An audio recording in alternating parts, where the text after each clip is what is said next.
Thank you very much for that. So yeah, welcome everyone to the session today, and to those of you who might watch this on the recording online later on. We are in the middle of the staff record major review. We've got a few events going on that are basically us trying to work through some of the material and some of the feedback we've had to then formulate those into proposals as part of the consultation. So today is around employment functions. So I am going to hand over for the majority of the section to my team member, Rihanna, who's going to take you through the proposals we've got to do. There are a few points of questions and for potential discussions.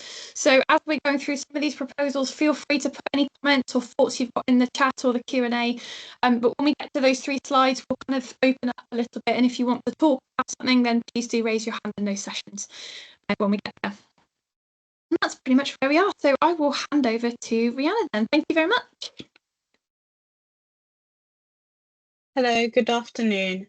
So as Rachel said, I'm going to be talking about the employment functions. So the agenda for this presentation is looking at what is this data used for at the moment, what are the options for capturing employment functions, and is there anything we need to be aware of when putting this proposal together?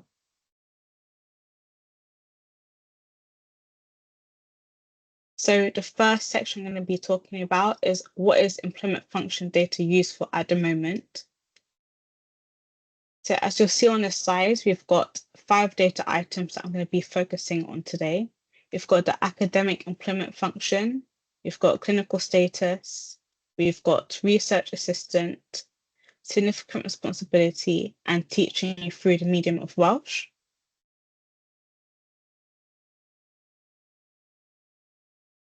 So first, I'm going to talk about the academic employment function field.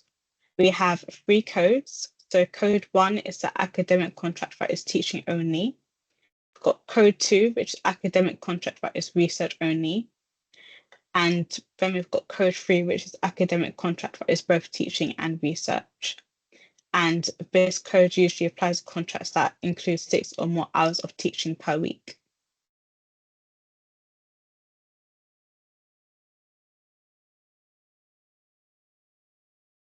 So what is the academic employment function field? So as I've got here, it's the field that shows the employment function for the contract at the return date or the end date of the contract if earlier. The employment function relates to the contract of employment and not to the actual work that's undertaken. And if a contract is for both academic and non-academic work, then the appropriate code from 1 to 3, as I previously mentioned, should only be used where the primary employment function is teaching and or research.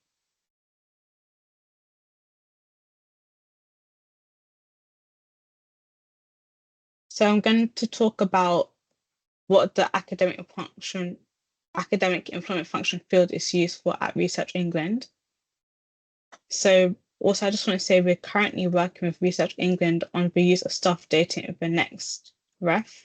And from a REF perspective, the academic employment function is needed for both significant responsibility and for the REF volume measure because it helps us to distinguish between researchers and non-researchers. So at Research England, they rely on the academic employment function field to identify research only and teaching and research staff as part of the block grant funding formula. And they've said that they'll continue to do this for the foreseeable future. And they also use it for analyses which require filtering for those involved in research. So in other words, research only or teaching and research contracts.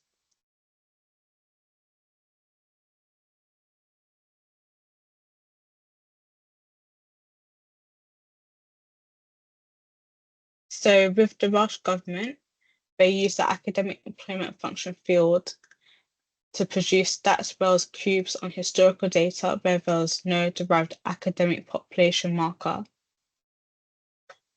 And also, as you'll see here, that they said that they directly use the marker to identify academic and non-academic staff. They use academic employment function to distinguish between staff contracts with teaching elements and staff contracts without teaching elements.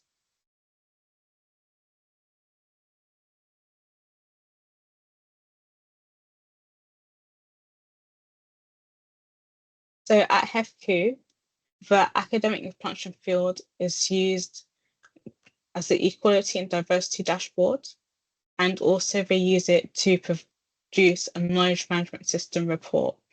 And this report, it provides a basic breakdown of staff numbers by the academic employment function.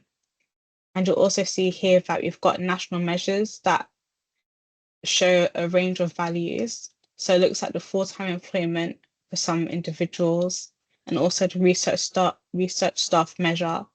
And also we're looking at the percentage of academic staff that are EU or overseas nationals.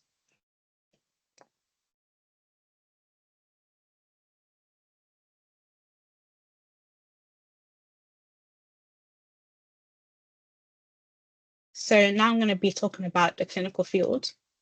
So this field records whether or not a contract has clinical status, and if so, describes the contract type. And with this field, it's looking at those that are in a medical position, for example, doctors, dentists, nurses, and other allied health professionals such as physiotherapists. And we're currently looking at definition of clinical data with the Medical Schools Council and other medical professional groups around clinical data, so that we can make sure that the definitions align.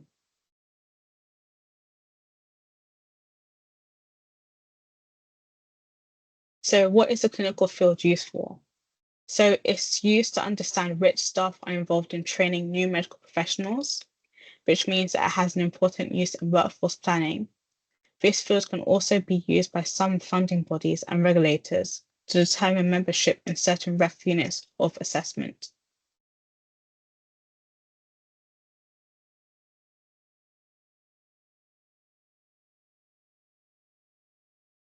So the next field I'm going to be talking about is the research assistant field, which records whether or not the member of staff is a research assistant. And in this field, there's two codes. So there's either a code of 0, which means that individual is not a research assistant. And then you have the code of 1, which means that individual is a research assistant.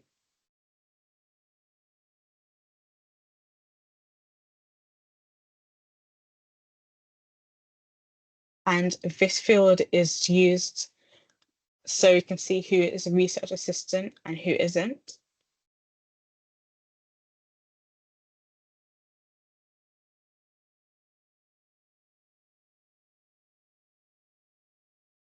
So this field is the significant responsibility field.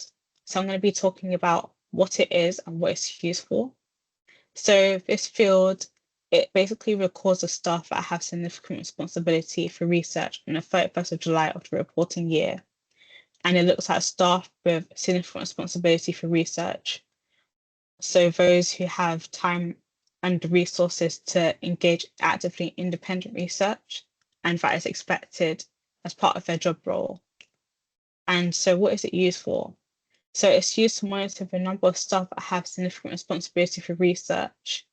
And also, in addition to that, it looks at the exact reporting period. For example, staff that have significant responsibility for research on the 31st of July of that reporting year. And also the staff that have significant responsibility for research, as I've said previously, they are the ones that have the explicit time and resources that are made available to do so.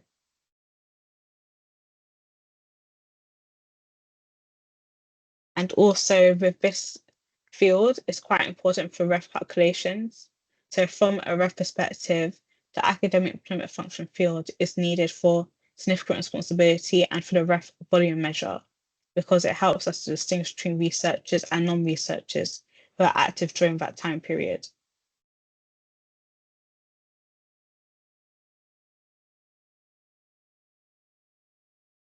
So I'm going to be talking about the teaching through the medium of Welsh. So for contracts are provided in Wales for which this information has not been collected, this field should be coded as 9, which means the information has not been sought. And you'll also see that there's other codes that are available, and these codes relate to whether teaching is done through the medium of Welsh or not done through the medium of Welsh.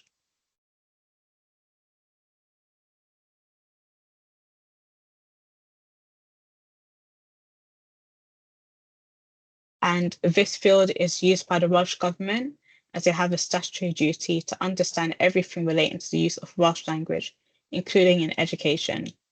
This data may help the Welsh Government to answer questions about how widely Welsh is used for academic instruction.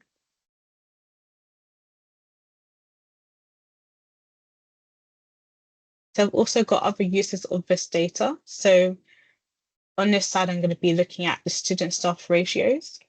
So the academic employment function can be used to identify staff involved in teaching for the calculation of student-staff ratios.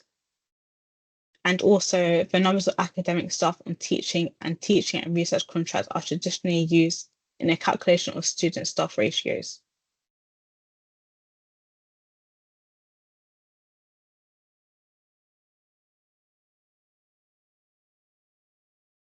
So I wanted to ask, are there any other uses and what are you using the data for?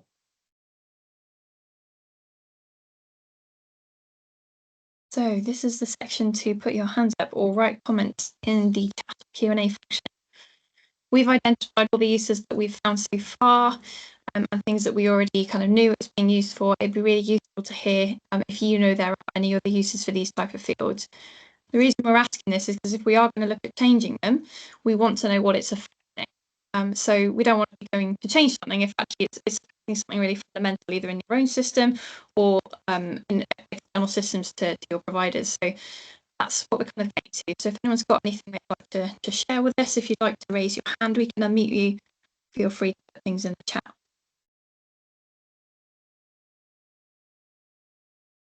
Okay, thanks, Matt. Matt's reported that they're using ACAMP Fun in the uniform benchmarking survey. So I will keep track of uses of these data items for benchmarking purposes.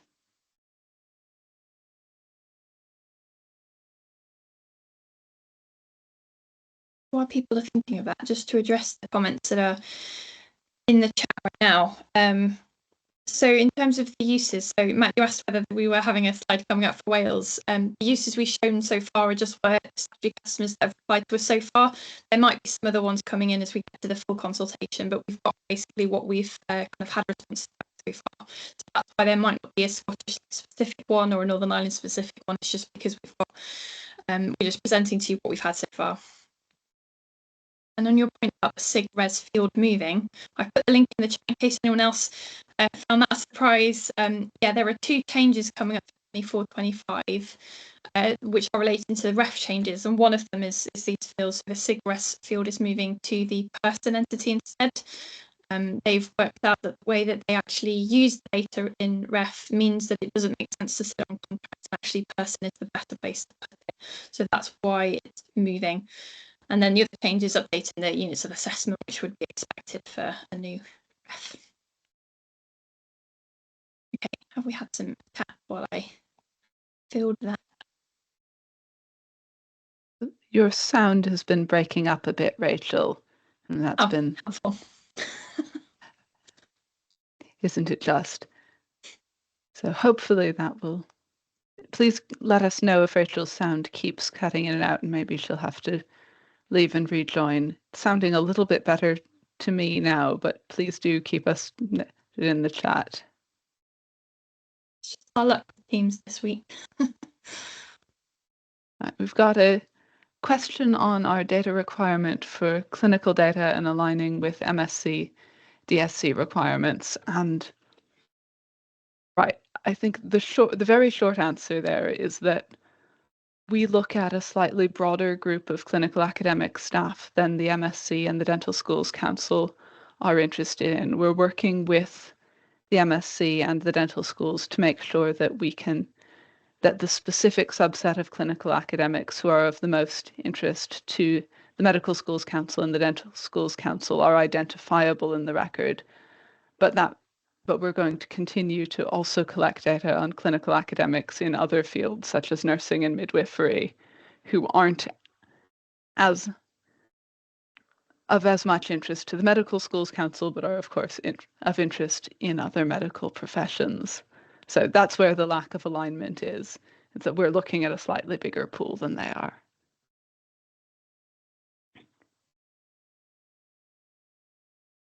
Rachel, we do have Matt who's popped his hand up. If you're okay with that, I can just unmute Yeah. Matt. Yeah, Go for it. perfect. There we go, Matt. Just unmuted you. Hello, Fab. Thank you very much. Yeah, it was just to have a brief back and forth about that significant responsibility, the SIG-RES field, because it used to be on the contract, which made sense because it was against the job and it was attached to an FTE and it was all very neat and tidy. But moving it to the person means that they can have significant responsibility for any job during the year. It's and I'm not, if somebody's hours have gone up and down throughout the year, it's really difficult to match which job and what the FTE was for those people who have significant responsibility. You know, they may have ended their significant responsibility job, let's say in the October, and then you don't know how to marry them all up again. It just seems odd to me. I don't understand the rationale why they've done it. Yeah, I'm not sure I can give you a good answer, if I'm honest, Matt. I think a lot of it was down to allowing providers to do some of that nuanced work so that you knew whether they were in or out. Perhaps given that feedback you just said, that isn't actually a helpful thing for you. So we'll take that away and we'll speak to them again and see if they can provide a bit more guidance on what they were expecting and why they've done it.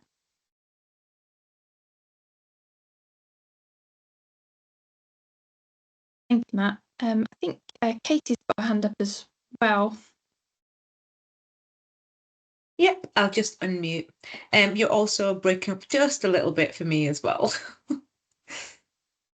I'll just unmute Katie for you. And Right, I've got to do Katie, it too. yeah. Thank you. You are breaking up a little bit. I was going to say I completely agree with Matt, and I don't think if we continue to return SIG-RES on the contract, it wouldn't be a lot of work to in the background. Just if they want it attached to the person, to attach it to the person. But if we move it to the individual, if we move it to person for the return, you've lost a lot of data that's attached to that. The fact that that's the contract that has significant responsibility for research. So we're basically lowering the quality of our data. So it'd be really interesting to know why they want to do this and why can't that just be worked out afterwards? Because if I'm a person with a contract, you could just say, oh, if they have any contract that has SIG-RES, then you could attach it to the person as a yes. So that's my thoughts on it. Thank you. Thank you, Katie. That makes sense.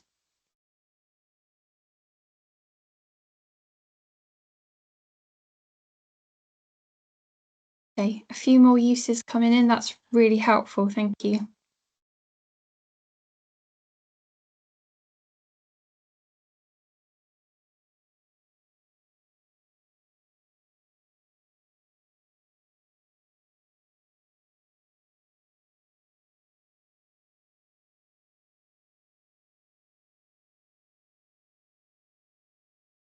Okay, does anyone else have any questions for us or anything they want to unmute? Otherwise, we'll move on to the next bit. Okay, I think we'll move on to the next bit. I'm going to go restart my computer. I will hopefully join you for the next question section. Take it away, Rihanna. Okay, so now I'm going to be talking about what are the splits of activities that staff are involved in during the work. So you have a split of 5. So we've got teaching, research, knowledge exchange, technical aspects, and health and safety. So we currently collect data on teaching and research, but staff may have other employment functions that we don't currently collect. So the bottom 3 bullet points, so knowledge exchange, technical aspects, and health and safety, they're things that have been suggested as new categories.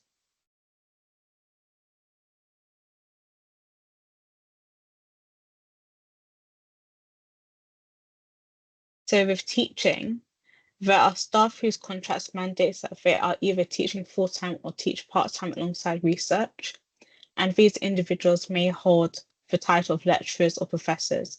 However, there are other job roles where they may focus more on the technical aspects of their field compared to teaching. And also this one, sometimes there are technicians who also teach, but we don't collect data on them as they're not under academic contract. And teaching should include all related activities such as tutoring and preparation.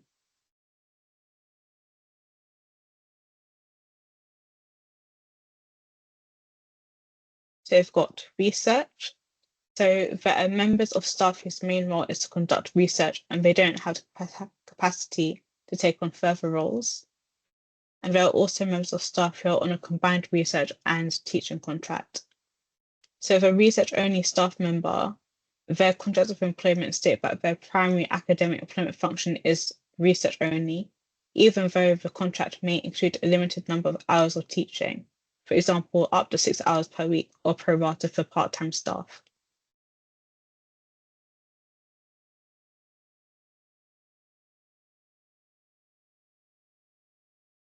Then I'm going to be talking about knowledge exchange and technical aspects. So we have some members of staff who are able to exchange the knowledge that they've gained through their years of experience to provide assistance to those that may be more junior to them. And these people might work in the same academic institution or they may not.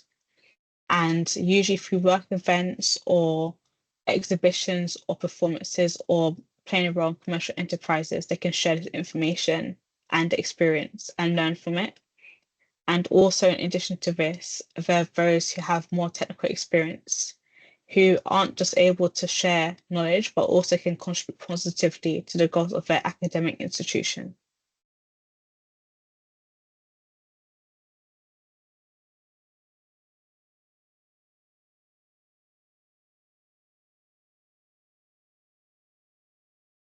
And then I'm going to be talking about health and safety.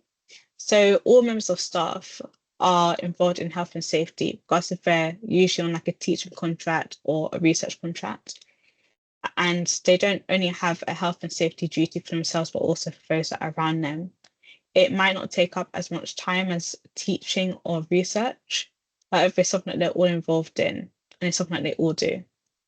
Although saying this, there are those that may take on more of a health and safety role, for example, being a first aider, fire warden, or making themselves available for students to come and speak to. An example of a staff role where health and safety is seen more commonly is where they hold health and safety responsibilities in their laboratories.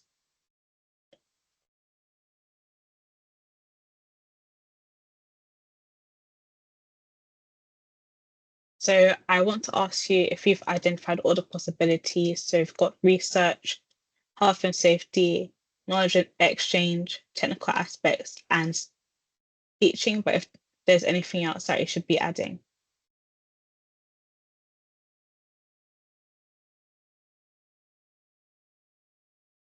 Okay, so this is over to everyone at the session, and hopefully you can hear me a little better now that it's restarted. Yeah, good. Okay, some not super happy ideas about health and safety codes. That's interesting. These are just the options that we've found so far people have suggested. And this one particularly came up in the technicians workshop that we did a little while ago. So yeah, nothing has been set in stone. These are simply ideas we've got. And this is one of the reasons we're running a session like this, is to get initial feedback before we'd actually kind of got to any firm consultation proposals yet. So is there any other categories that people might be interested in or think that their staff would do that would be helpful to have?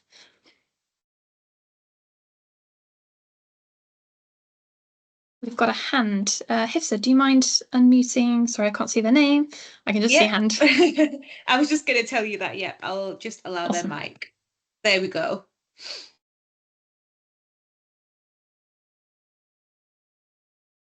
So you'll just need to unmute from your side. Yeah, there we go. Well, health and safety is not contractual type, so I don't understand why it's being suggested in this. And wouldn't it be something that'd be better off either as its own field or being derived from ACSOC rather than trying to lump it in with academic employment function? Yeah, that's something we haven't considered, actually, a different field to record those things. Yeah, thank you for that.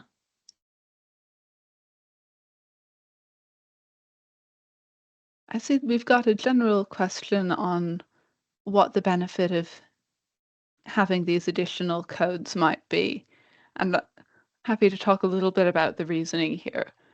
In the first evidence gathering consultation that we ran about the staff record, and actually had some stakeholder conversations before that consultation, one of the things that came out was a sense that while teaching and research were the bedrock of a lot of academic work, there were increasingly other categories of work being carried out by both non-academic and academic staff that were not only important parts of day-to-day activity, but were also part of pathways for promotion, that there were staff with a specific contractual focus on knowledge exchange. So we've seen one coming through in the chat on enterprise and impact, I believe. So we're just looking to gather some information about what other activities are really central to the employment of staff at higher education providers, whether academic or not. I hope that clarifies a little bit why we're looking into this. Haven't boiled down what exactly the suggestions are going to be, but that's the direction of our thinking.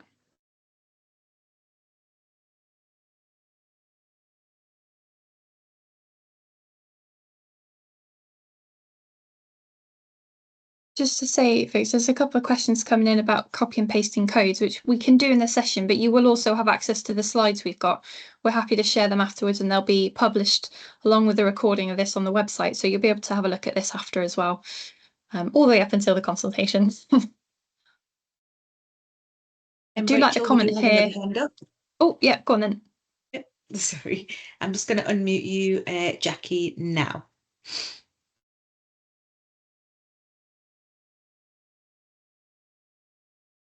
Right, Jackie, you are unmuted. So can you hear me now? Yep. Sorry, I had to unmute myself at my end too. I have some concerns with these new things that you're thinking of adding. I don't know how other people feel about this, but I currently find that your definitions on your note pages on the data items can sometimes be ambiguous. And I feel that adding things like health and safety and technical will add to that ambiguity. And at the moment, you're thinking of what do I define? Say, for instance, we have doctoral teaching assistants, and they teach, but we have them on professional services contracts. I don't know why, it's just the way they decided to do that here. So I would think, well, how do I now define those? Are those now academics? They didn't get an academic contract. They got a professional services contract, but they are teaching. And we might have the same for, say, English language tutors and things like that. So my major concern about the changes you're thinking or have indicated that you might make is that this is going to get more, what's the word? Ambiguous for us. It is just that ambiguity. How do we remove, or how do you plan to remove that ambiguity? Yeah, no, I see what you're saying there, Jackie. It's something we've just been tackling with the HEBC review as well that we've done that's about to come to a close. Actually, we've had definitions in our records for, well, the staff review hasn't been reviewed for about 12 years now. Things that made sense at the time that actually are really not very clear, and we're just hoping providers have always been understanding them. So that is definitely something we want to do with this. If we do split it into more categories, or even if we don't end up doing that, having much more clear definitions and examples in there to help providers get that. So yeah, that would be the plan, is once we've made some decision around that, probably hold another session like this where we could go through examples to make sure that it was clear how we'd written the guidance, how we were proposing to split that, and would providers, have agreed with those splits. So I fully accept that at the minute it is probably still ambiguous and not always helpful. Most people know what teaching and research is kind of generally feeling like at their providers, but perhaps as you start to open that out, that definitely doesn't going to be the same across different providers. So that would be my plan at the moment in terms of as much of a plan as we've got on this. But I don't know if that helps, Jackie, but that's kind of what I would come back with on that.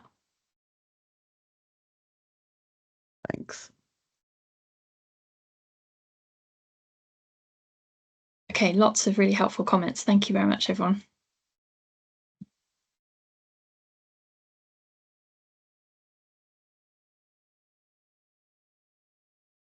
I did like the comment around knowledge exchange being basically all lectures. It's a good point.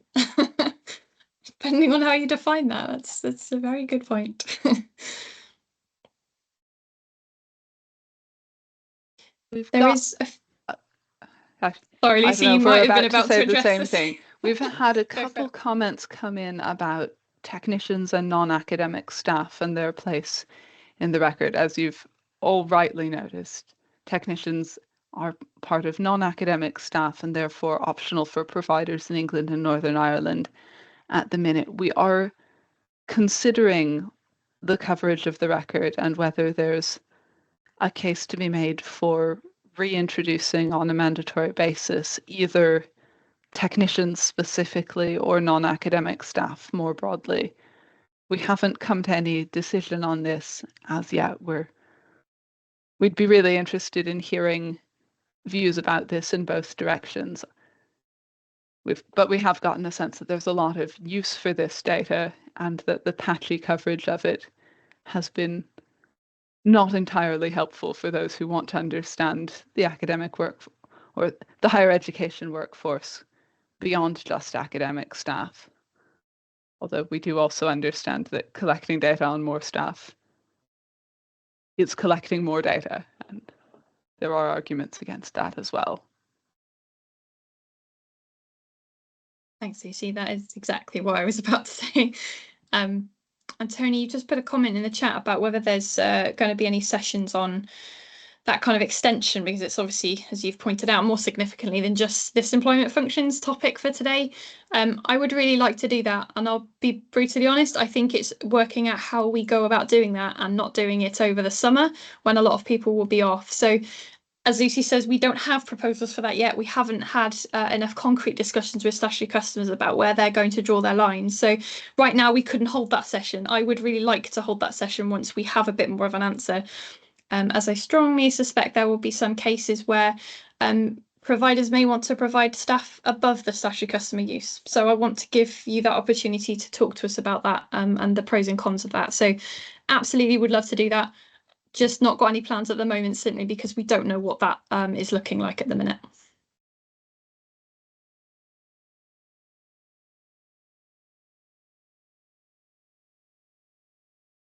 Okay, any other questions of people who want to raise their hands on this? I've put it in the chat, but I'll say it as well since Ellie's raised a question on definitions of technical staff, and that's a really good point. We did have a preliminary event in February, I believe, with a number of members of the technical community from across the sector to start working towards the definition of if we want to collect data on technicians, who counts. But we'd be very keen to keep engaging around that. So please do reach out to us, and do also watch out for consultations for events around this.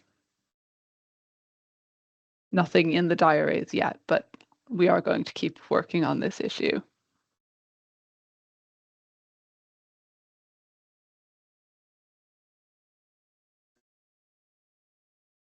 Okay, then.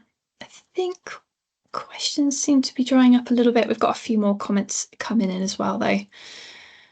Shall we move on, and we can always address any more questions people have at the end? Rihanna, let's go back to you. Yes, so next I'm going to be talking about what are the options for recording employment functions. So we currently have 4 options for recording employment functions. These options are changing the guidance for other in the academic employment function, keeping the academic employment function field but expanding the list of valid entries, keeping the academic employment function field but expanding the list of valid entries and allowing multiple choices for employment, and a new field to record each of the contract types. And these options I'll discuss more in depth shortly. So our first option is to change the guidance for other and academic employment function field. So we've got here about changing the guidance for code 9 and 4. So code 9, the academic contract that is neither teaching nor research, to include things such as knowledge exchange. Then we've got change the guidance for code 4, non-academic contract to include technicians and library staff.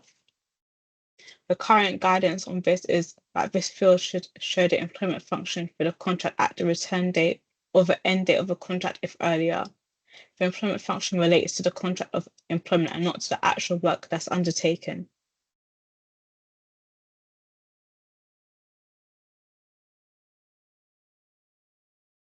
So I'm going to be talking about the positives and negatives of this first option. So the positives is that it's the most simple change to make, as it would only be the guidance that I'd be changing. Another positive would be that it allows for continuity with existing data on academic staff. And the negative that we have here is that it may not make much difference to use of the data, and would it allow us to capture the data that's required.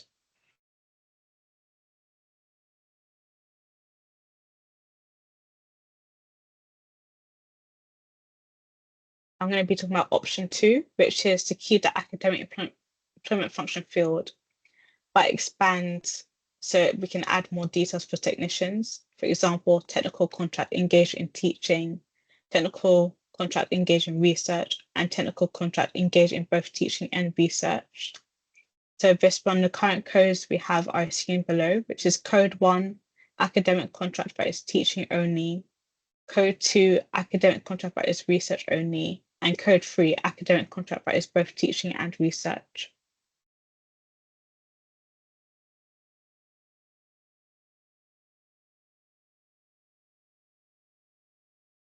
And with this one, the positives and negatives that we have. Positives we have is that it's a valid entry change only, so it'll be simpler to amend. And also it would allow for continuity of existing data on academic staff. The two negatives that we have was B, that the codes would be duplicated, so it wouldn't be the best way to manage a coding frame. And also it would only expand to include technical contracts, so others would require additional codes.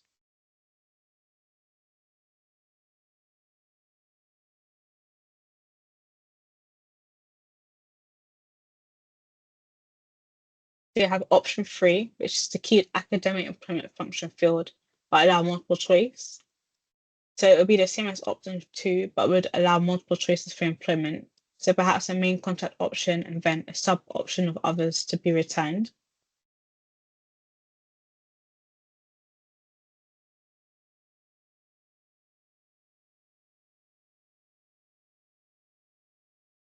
The positives of this option is that it's a simple change to the staff record and would allow for more detail.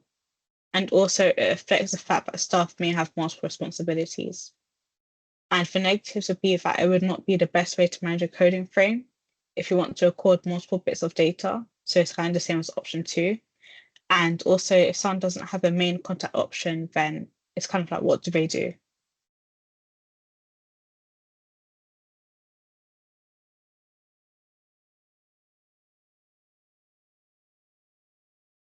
And the fourth and final option we have is contract type. So currently the contract types are mutually exclusive, and it could be yes to all three. So yes to academic, technical, and professional support services flag. And these flags are independent. So staff members could in principle be listed as academic and technical staff.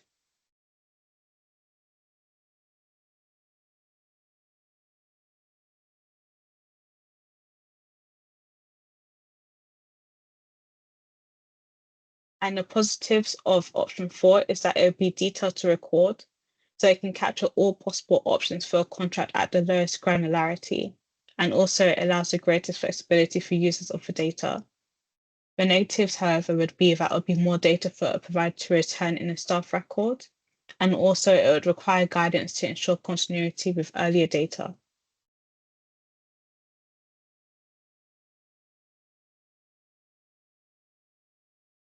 So I'd like to ask, what do you think of these options for recording employment functions?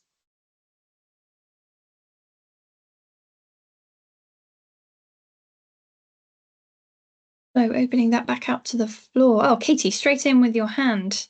Hissa, do you mind unmuting? Yep, just unmute. I think the question really is what's the new requirement? What problem are you trying to solve with these changes? Because if we understand that, then we can make sensible suggestions for how to achieve it. But I don't see where the different options have come from. What problem are you trying to solve? Lucy, I think you explained this really well earlier. I don't know if you want to come in on that one. I'm happy to weigh in.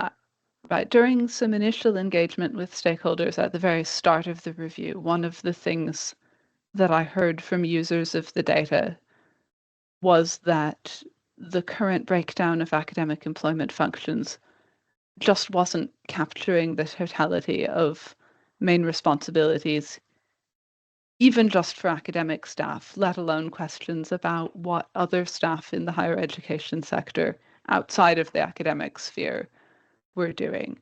We heard from a couple users who had from providers where there were career pathways, not just for teaching or research or teaching and research, but for knowledge exchange, for impact, for practice, the various other breakdowns of potential academic activity.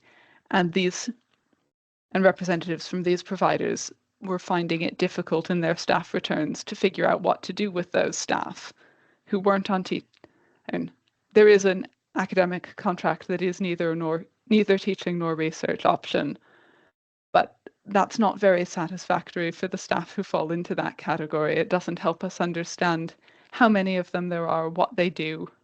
Well, we know how many of them there are, but we don't have much more detail about that. So on the basis of that feedback, we thought it was worth asking the sector more widely and trying to figure out how widespread this desire for more detail is. One suggestion, have you looked at the population of, like, there's providers who return people in those groups? Have you maybe gone back to those people and said, hi, do you know what big categories do these particular people do? We haven't yet done that, and that's a good idea. I mean, so thank you. That would just then we'd find out. You'd find that answer, and then that would give you the categories that you need for this exercise. Yeah, that's a very good point, Katie. Thank you. Oh, give it a go. We'll probably say we don't know. Thank you. Right, Charlotte's picked up that we didn't have practice listed on the split of activities this time around. And I do want to say that the list that we've been discussing this time around is an indicative list and not by any means a final one. There may be other possibilities. And we'd love to hear from you about which of them, if any, you think would be helpful. So thanks, Charlotte, for that.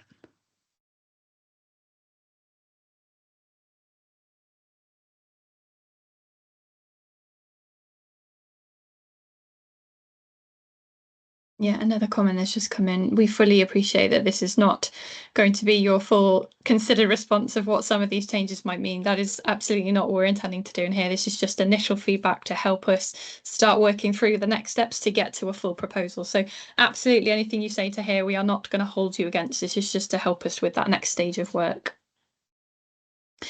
Right, we have a couple of hands. Is it Kia? Could you unmute Kia first? There you go. Right.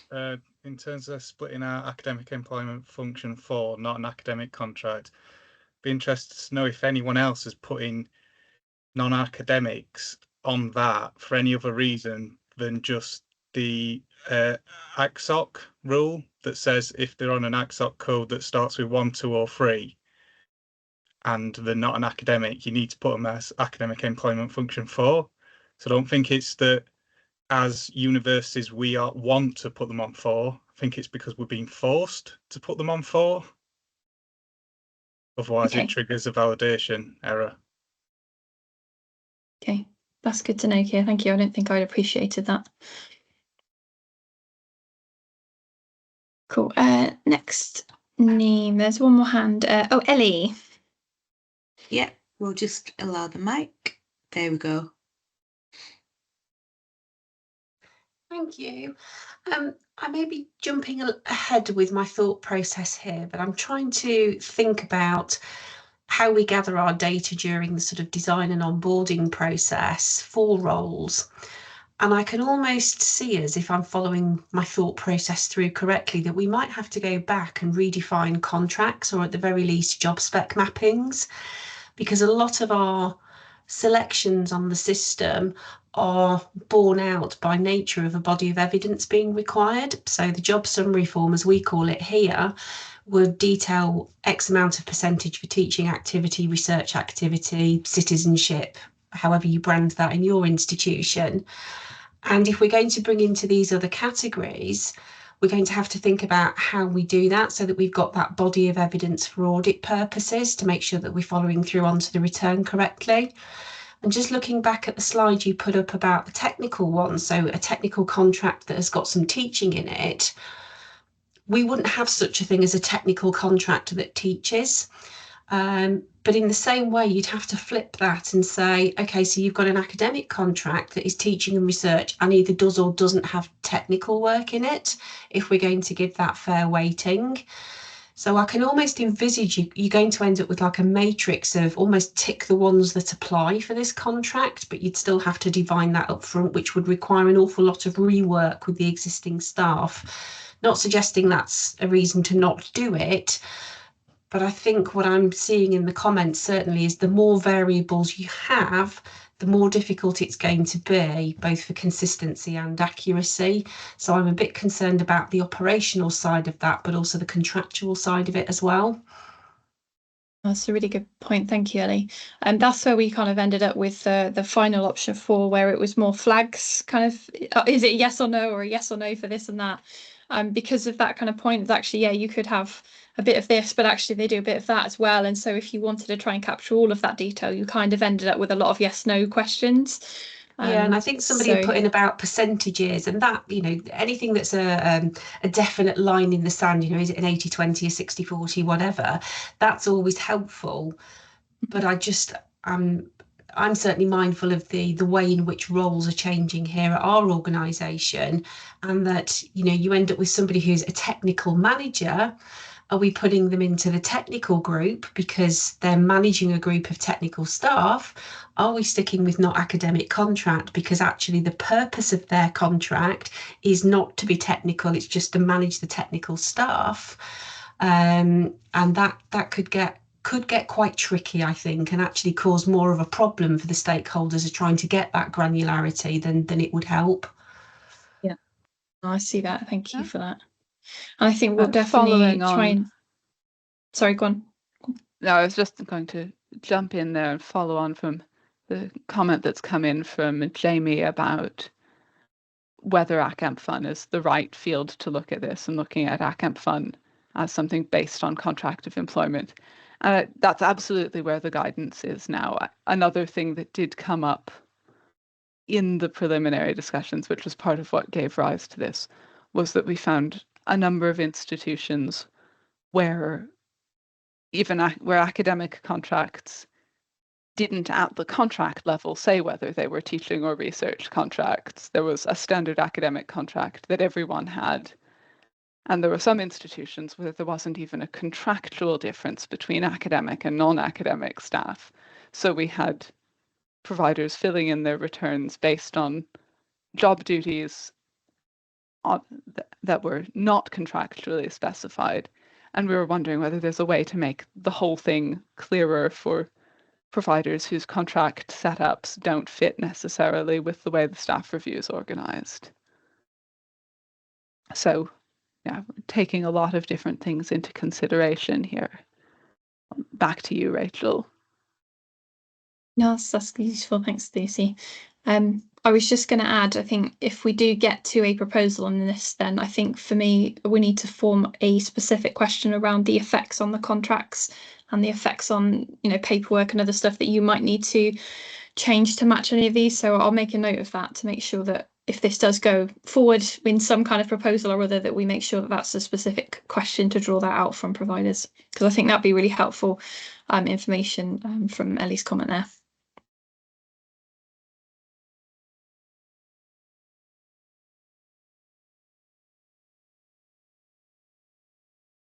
Okay, any other comments or bits of feedback?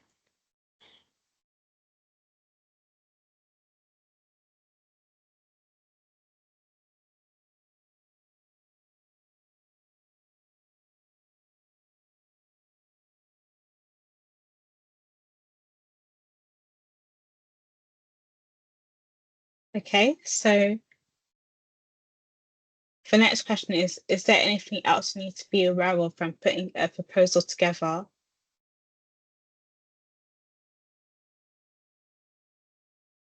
So we presented what we've got from our thoughts, but we'd like to know if there's anything really burning that you're thinking, oh, you really should have looked at that, or really need to understand where this is sitting if you were to present a full proposal to us. Okay, hands straight in there. Sorry, I can't see your names. I can see someone's got them up and I can't see who it is. The number one is in the way. Could you unmute number one, please, Hifsa? Yeah. There we go.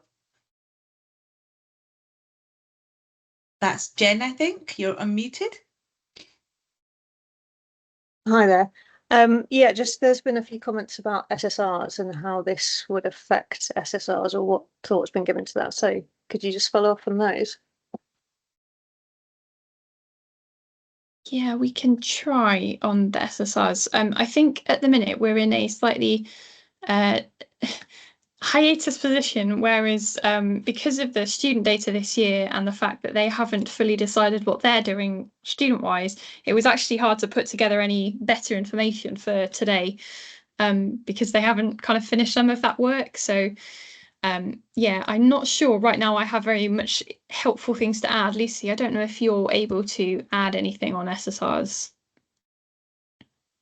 Not with much specificity. And as you'll probably know, right, SSRs are typically, in the denominator, the numerator is a count of students and the denominator is a count of staff, and the count of staff that make their way into the denominator has in the past been those who are listed either as teaching or teaching and research contracts. I think one could have a philosophical argument about whether this is the right set of staff to count in your student staff ratio, but that is how the sector has done it in the past. And I don't think there's much move to change there and on the staff front. So I think any way of changing how we mark academic employment function or employment function more generally, we'd want to take into account and discuss with the sector what implication this would have on student staff ratios. Are the relevant staff who are involved in teaching still being counted? If we're, say, bringing in technicians who are involved in teaching activities and measuring and marking them as staff involved in teaching, does that mean they'd be included in student staff ratios?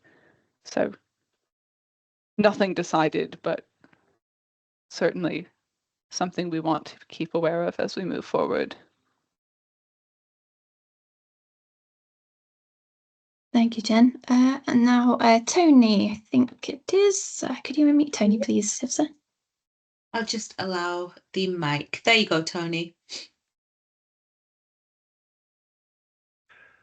Okay, yeah, so my thought was basically following on from the previous one, effectively, in that if technicians who are involved in teaching did get included in SSR calculations, but non-academic staff remained optional, it would basically mean institutions would have to return them anyway. Otherwise, they would suffer in SSR-related metrics. So I think the key question to answer first is around the coverage. And only then, if it does become that non-academic staff will be included as mandatory going forward, I think only then should issues of whether they get included in SSR calculations be considered. Otherwise, you're just making them compulsory by stealth. Yeah, that would not be what we want to do. No. No, So that's a really good that point, was just Tony. the point I Thank wanted you. to raise. Yeah, thank you, Tony. We'll definitely take that on board. And yeah, we would not try to sneakily change that. We, in the last few consultations we've done, we've really tried to present all of the impacts we know about, and that's one of the reasons there's a generic question on this one here is, is there anything else we need to be aware of before we can present that as a full proposal to you? So absolutely, it would not be done by stealth if that is what we were going to. We'll be very clear that that's, that would be what we were proposing if it does get to that point. So yeah, we will take that away and make sure that we include details about how that would affect the SSRs.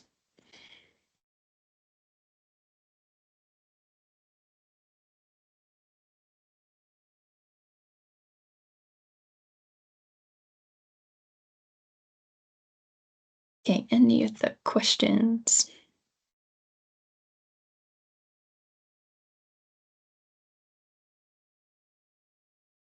We've got a question on governor data following the Data Futures consultation and a proposal to cease collection of governor data. And where have we gotten with this, Rachel? I believe there is not currently a plan to remove governor data altogether, but I know that's one of the questions around coverage of the record that we're still working our way through. Do you have anything to add on that, Rachel? Not at the moment. Yeah, it's very much on the cards, and we found a few people that are kind of more keen on collecting governor data, potentially even more data on governors as well. In the future, we are still very much working through that, so it's very early days. So absolutely understand it's there. The entity is not disappearing until we actually know what the answer is for that long term. Something that's happened a lot in the staff, things get ripped out and then put back in again, ripped out, put back in again. It's not helpful for providers or anyone using the data. So we want to make sure we know what the answer is first before we kind of present that as an option. So absolutely take that on board, Andrew. Thank you for raising it. And it's something we will have to work through as part of the review. We've got a question from Keir, I believe. Hifsa, could you unmute Keir? Yep. Right, you're unmuted. Cheers. Academic employment function.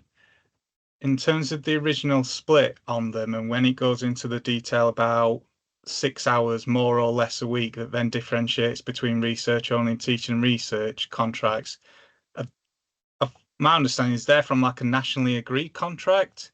Do you need to go back to that starting point of how that split was determined, and that might then help decide if it does need to be any new categorizations? Because the fact that it's being stated as 6 hours feels really specific, and for it to apply across the sector feels like it's something that's standardized nationally rather than just a number that someone's plucked out of thin air.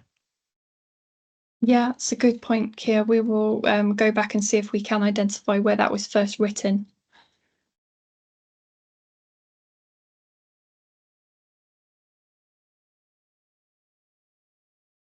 I like those investigations, going back and trying to find reasons that we did things 10 years ago.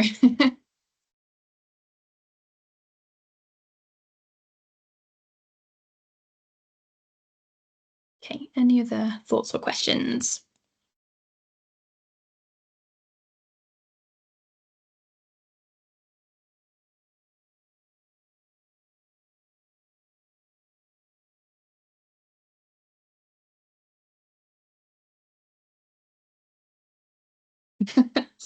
Oh, Tony, I like that. I started at HESA when the staff record review finished, so I was at the tail end of the last one.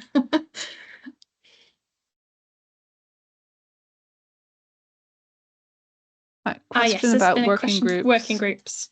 I'll let you field it, Rachel. Yeah, we would really like to do this. Again, the problem we have is timing and having enough information to make them worthwhile coming to. So we are using some existing groups. If people would be keen to be involved in a group, particularly around this topic or another one, please do drop a line to Liaison or something to let us know that, because it would be really helpful to have people who are fully involved in the staff record to go through that, to go through the proposals. For us, it's about trying to split it up into useful chunks. That's been the difficult thing with the staff review, is actually we can't necessarily look at the entire changes that we're looking at potentially making, because it's too big to consider that. We're trying to break it up into smaller groups, which you could then have a working group on. So that's what we thought we'd try online today, to get a sense of whether people were kind of interested in doing that kind of thing. We have some in-person sessions actually coming up doing similar things around. Actually, Brianna, do you mind just going to the next slide? Because they're actually on the next slide. Awesome, thank you. For doing tracking of careers of staff, and potentially then looking at how we might add identifiers to be able to do that. So we're doing those sessions in person.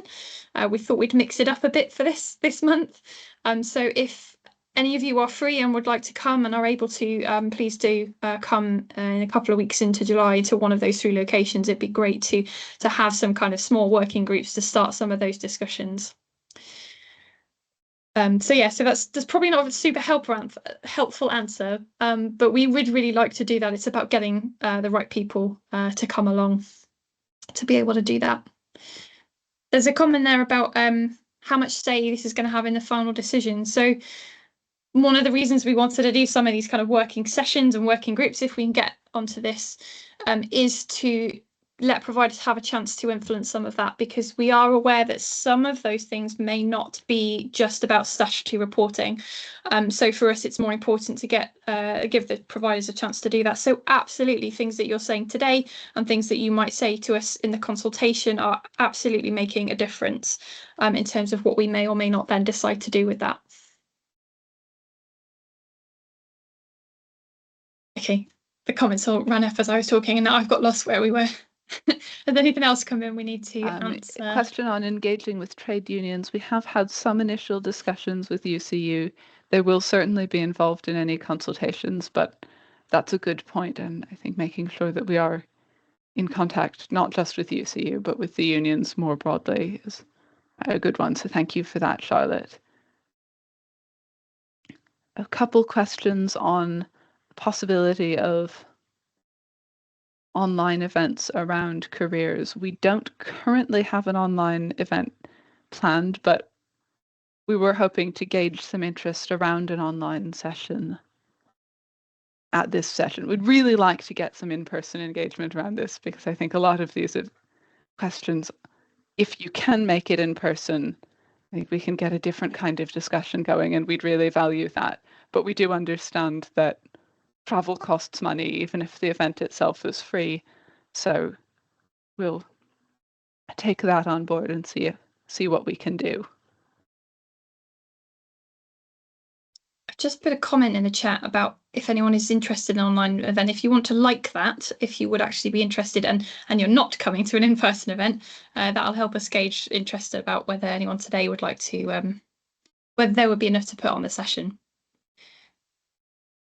I think one thing we're trying today, and it would be useful to get your feedback after whether this works, is some of these kind of question and answer session bits of the day, whether it works doing it online or not. It's a little bit bitty. We've got to unmute you and you've all got to kind of do it one at a time. But the feedback we got from some of these another time we did that was really helpful. So it would be nice to know whether or not it works from your side of things as well. Okay, that is a resounding 26 people wanting to come to the online event. Right. And, that's really helpful. Good points about accessibility there as well. So definitely, I think something can probably be arranged for that event. I don't know if that's over promising, Rachel, but we have been talking about the possibility. So watch this space, and if we do get an online session set up, if so, would we be able to send a message particularly to people who'd attended this event so that you'd all find out that this is going forward? Of course, we could just send an email out after this. Just send me a message and I'll send an ad hoc email to everybody if you have chosen to do a live event. Sounds good.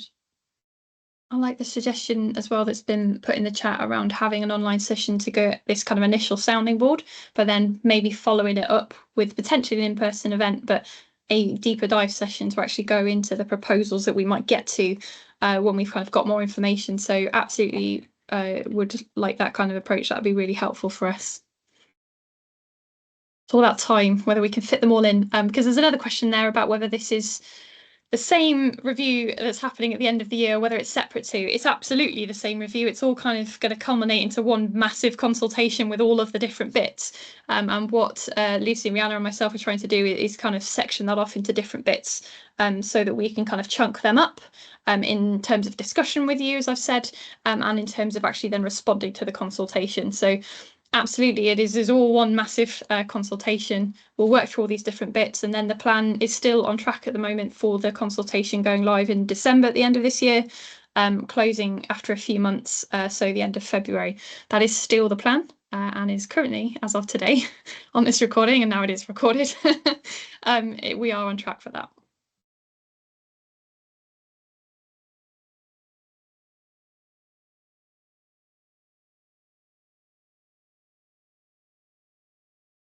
Okay, I think comments are starting to slow down.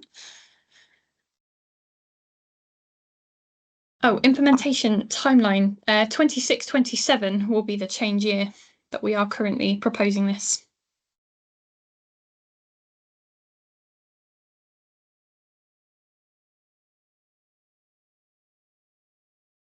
Right then.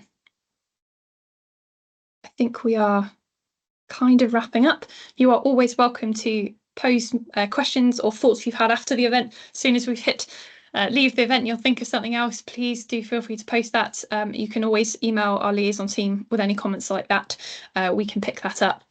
But thank you very much for coming, and thank you for kind of bearing with us as we're trialing a different way of doing consultations a bit early before we have the full proposal. So thank you for bearing with us. Thank you very much for all your comments and feedback.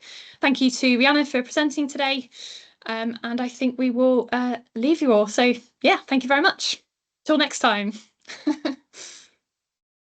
Thank you. Thanks, everyone.